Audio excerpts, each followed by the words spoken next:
Hi friends, Congress తో కూడిన అయ్యిందయ్యా కూటమి చంద్రబాబు నాయుడు గారికి ఆఫర్ ఇస్తోంది.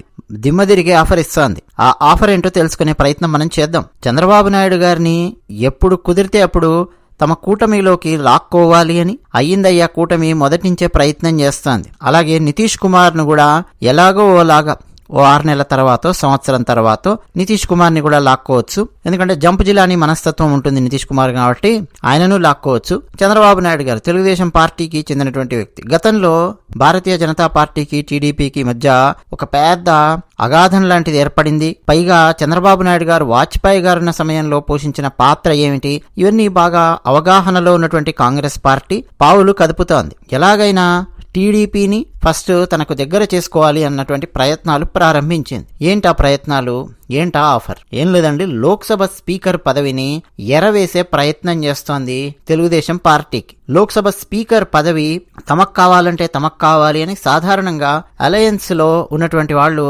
ఆశపడే అవకాశం ఉంటుంది. ఇప్పుడు ఎన్డీఏ అలయన్స్ లో అత్యంత కీలకమైనటువంటి పార్టీలు, of course first Bharatiya Janata party ఉంటుంది, అత్యధిక సీట్లు సంపాదించినటువంటి పార్టీ. దాని తర్వాత టీడీపీ అండ్ జేడీయూ అంటే నితీష్ కుమార్ గారి party. So TDP and JDU ఈ రెండు పార్టీలలో ఉన్నటువంటి వాళ్ళు, అలాగే పాశ్వాన్ గారి పార్టీ ఉందండో మర్చిపోవద్దు, లోక్ జనశక్తి అని చెప్పి. ఈ 3 పార్టీలకు చెందిన అంటే ఈ భాగస్వామ్య పక్షాలైనటువంటి ఈ 3 పార్టీలకు చెందినటువంటి వ్యక్తికి స్పీకర్ పదవి గనక ఇవ్వకపోతే ఈ 3 పార్టీలను భవిష్యత్తులో భారతీయ జనతా పార్టీ చీల్చే అవకాశం ఉంటుంది అని రకరకాల అపోహలు సృష్టించే ప్రయత్నం చేస్తోంది అయ్యిందయ్యా కూటమి. ముఖ్యంగా అయ్యిందయ్యా కూటమి ఐఎన్డీఏ కూటమిలో కీలకమైన పాత్ర పోషిస్తున్న ఉద్ధవ్ థాకరే శివసేన, ఆ పార్టీకి చెందిన సంజయ్ రౌత్ ఆయన మాట్లాడుతూ ఉన్నాడు.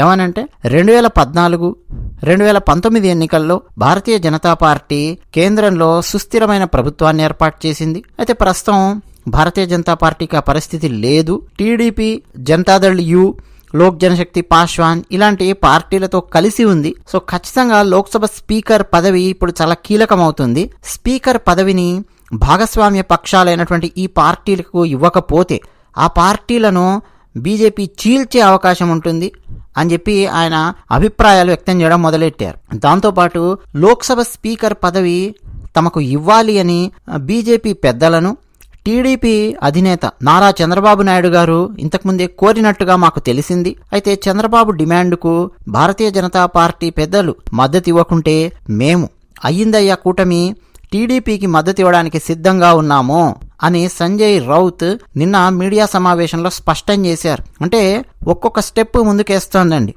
అయ్యిందయ్యా కూటమి. మల్లికార్జున ఖర్గే గారు కూడా ఈ సంజయ్ రౌత్ మాట్లాడిన కొన్ని గంటల తర్వాత ఆయన ప్రెస్ మీట్ పెట్టి అతి త్వరలో భారతీయ జనతా పార్టీ ఓడిపోబోతోంది అంటాడు. ఓడిపోవడం ఏంటి అని చెప్పి ప్రశ్నేశారు అందరు.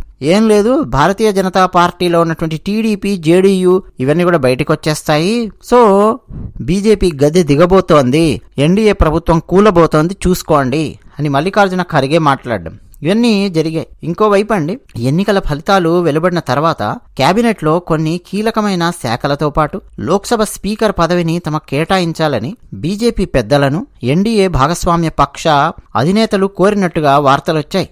ఆ క్రమంలో వివిధ కీలకమైన మంత్రి పదవులతో పాటు లోక్సభ స్పీకర్ పదవిని తమ వద్దే ముంచుకుంటాము అని చెప్పి భారతీయ జనతా పార్టీ అగ్రనేతలు స్పష్టం చేసినట్టుగా సమాచారం అయితే ఉందండి. అందుకు ఎన్డీఏ భాగస్వామ్య పక్షాలన్నీ కూడా అంగీకరించినట్టుగా తెలుస్తోంది. సో ఏతావాత చెప్పొచ్చేది ఏమిటంటే ఇండియా కూటమిలోని భాగస్వామ్య పక్ష పార్టీలన్నీ తెలుగుదేశం పార్టీకి మద్దతు ఇవ్వబోతున్నాయి, అంటే టీడీపీ లోక్సభ స్పీకర్ కు మద్దతు ఇవ్వబోతున్నాయి అన్న అంశము ఒకటి మనకు అర్థమవుతోంది. అయ్యిందయ్యా కూటమి పక్షము ఒక్కొక్కడుగు భారతీయ జనతా పార్టీతో కలిసి ఉన్న భాగస్వామ్య పక్షాలన్నింటినీ దూరం చేసే ప్రయత్నాలు వారం రోజులు కూడా కాకముందే ప్రయత్నం చేస్తున్నాయి అన్నది అర్థమవుతోంది.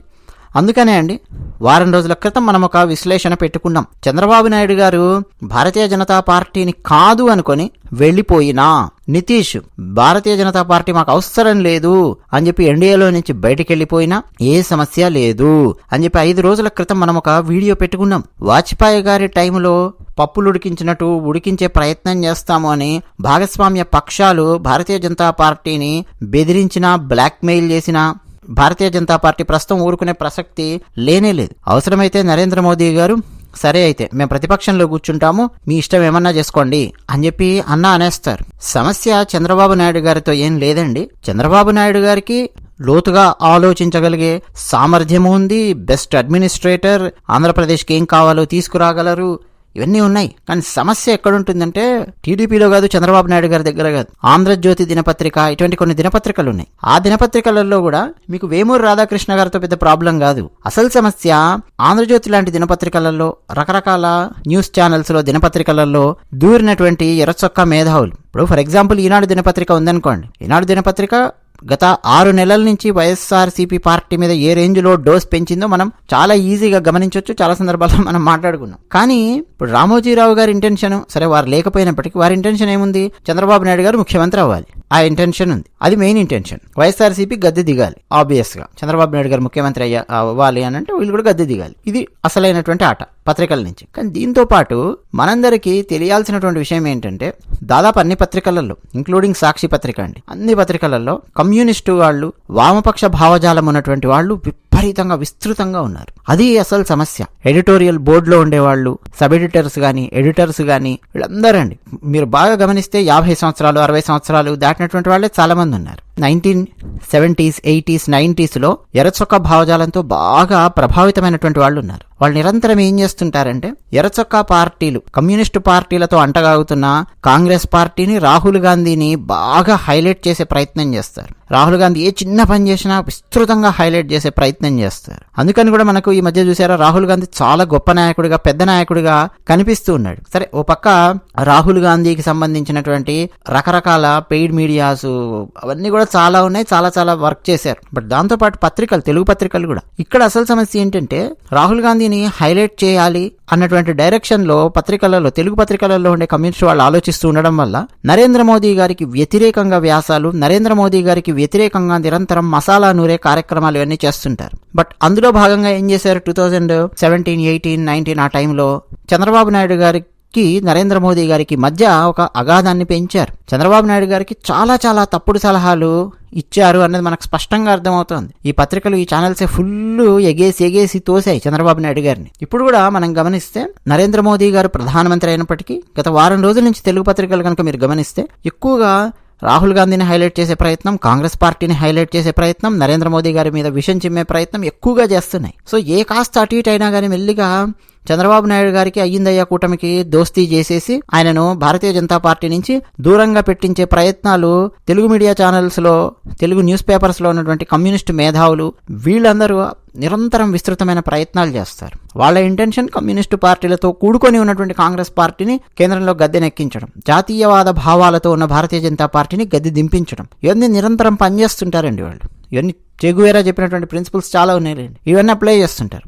అందులో భాగంగా చంద్రబాబు నాయుడు గారికి, భారతీయ జనతా పార్టీకి అంటే మోడీ గారికి మధ్య ఒక అగాధాన్ని పెంచే ప్రయత్నం చేశారనుకోండి, దానివల్ల కంపు అవుతుంది, రకరకాల సమస్యలు వస్తాయి. ఇప్పుడు రాష్ట్రం డెవలప్మెంట్ మీద ఫోకస్ పెట్టాల్సినటువంటి అవసరం ఉంది. ఇప్పుడు రాజకీయాలు చేస్తాను, అటు వెళ్తాను, ఇటు వెళ్తాను, అది కావాలి, ఈ కార్యక్రమాలు చేస్తే అసలు వ్యవహారం అనేది కుంటుపడుతుంది. రాష్ట్రాన్ని డెవలప్ చేయవలసినటువంటి అవసరం ఉంది, అమరావతిని అద్భుతంగా నిర్మించుకోవాల్సినటువంటి అవసరం ఉంది. చంద్రబాబు నాయుడు గారి మీద చాలా నమ్మకం ఉంది ప్రజల లోపల, మొన్న ఓట్లతోనే అర్థమయ్యింది. సో డెఫినెట్ గా ఆ నమ్మకాన్ని నిలబెట్టుకోవడానికి ఆ డైరెక్షన్ లో వర్క్ చేయాల్సినటువంటి అవసరం ఉంది. 1999 టైప్ రాజకీయాలు, ఈ 2018, 17 టైప్ రాజకీయాలు అవన్నీ చేయించే ప్రయత్నం గనక ఈ మీడియా ఛానల్స్, న్యూస్ పేపర్స్ ఇవన్నీ చేశాయంటే, అందులో ఉన్న మేధావులు అనబడే వాళ్ళు చేయించారంటే డెఫినెట్ గా దెబ్బ తగులుతుంది. సో అది మాత్రం జాగ్రత్తగా ఉండాలి. ఒకవేళ టీడీపీ గనక భారతీయ జనతా పార్టీని వదిలేసి వెళ్ళిపోయింది అనుకోండి, ఏ 6 నెలల తర్వాతో ఏ సంవత్సరం తర్వాత వెళ్ళిపోయింది అనుకోండి, తెలుగుదేశం పార్టీకి, ముఖ్యంగా చంద్రబాబు నాయుడు గారికి చాలా పెద్ద దెబ్బ తగులుతుందండి. ముఖ్యంగా మొరాలిటీ విషయంలో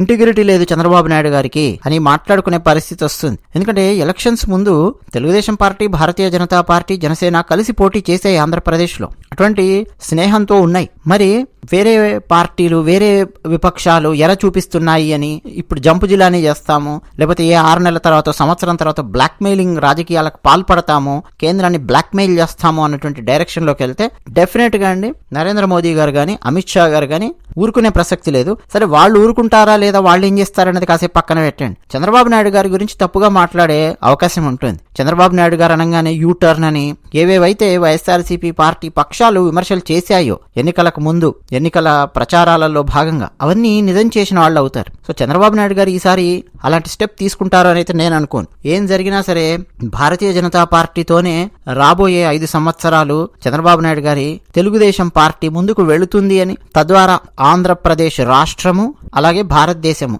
రెండు కూడా లాభపడతాయి అని మేము బలంగా విశ్వసిస్తూ ఉన్నాం. అయితే స్పీకర్ పదవి కోసం ఎందుకు ఇంత కీలకంగా మారిపోయేటటువంటి పరిస్థితులు ఉంటాయి? స్పీకర్ లోక్సభ స్పీకర్ కావాలని చెప్పి ఎందుకంటారు? ఏం జరుగుతుంది? మేము తర్వాతి వీడియోలో చేసే ప్రయత్నం చేస్తాము. అన్నట్టు మీకేం తెలుసో స్పీకర్ పదవికి సంబంధించి మీరు కామెంట్ సెక్షన్లో రాసే ప్రయత్నం చేయండి. లోక్సభ స్పీకర్ పదవి ఎవరి దగ్గర అయితే ఉంటుందో వాళ్ళకొచ్చే లాభాలేంటి, లోక్సభ స్పీకర్కున్న పవర్స్ ఏంటి, వాటి గురించి మనం తర్వాతి వీడియోలో లోతుగా చర్చించుకునే ప్రయత్నం చేద్దాం. సరేనండి, అది విషయం. ధన్యవాదాలు.